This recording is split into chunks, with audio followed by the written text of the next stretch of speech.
शेखर, क्या कर रहे हो? 2 मिनट इधर आना। ये गैस बंद कर दो, मैं आटा लगा रही हूं। दूध उबलकर बाहर आ जाएगा। अपनी पत्नी कविता की आवाज सुनते ही शेखर रसोई में चला आया। लो, गैस बंद कर दी। तुमने सब्जी बना ली? नहीं, सोनू रोने लगा था। उसे चुप कराने में लगी थी। अभी दूध भी बनाना है उसका।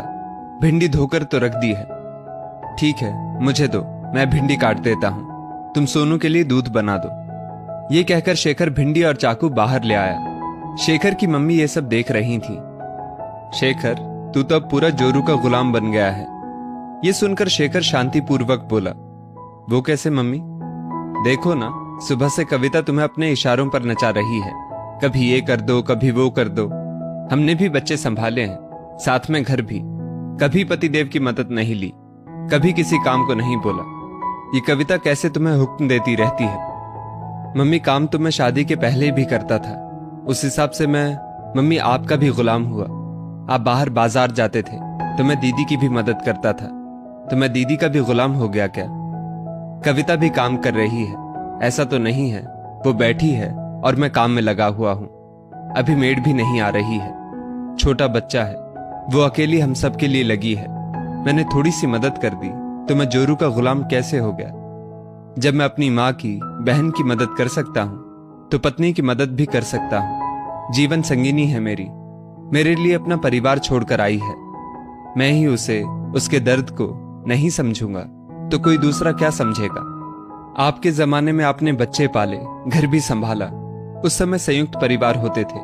आपको बचपन से इतना काम करने की आदत होती थी।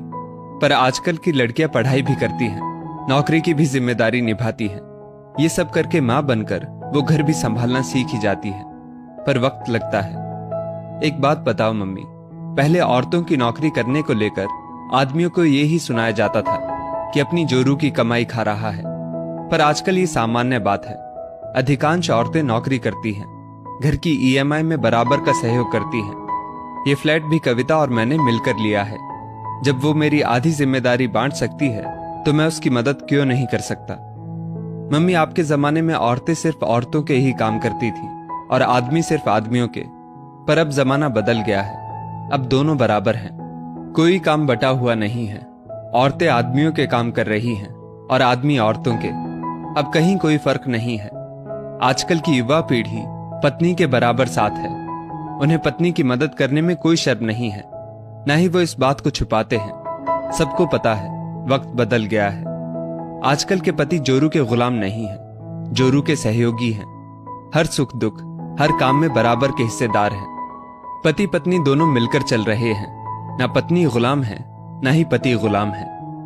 कविता सोनू को दूध पिलाकर तभी कमरे से बाहर आई और मम्मी जी के पैर छू लिए। मम्मी जी, आपका बहुत बहुत धन्यवाद। आपने शेखर की इतनी अच्छी परवरिश की है। शेखर के विचार कितने अच्छे हैं और शेखर भी बहुत अच्छे हैं। शेखर की मम्मी सकपका गई। वो मन ही मन अपनी सोच के लिए शर्मिंदा हुई। दोस्तों, इस स्टोरी को लेकर आपकी क्या राय है? नीचे कमेंट करके जरूर बताइएगा। धन्यवाद।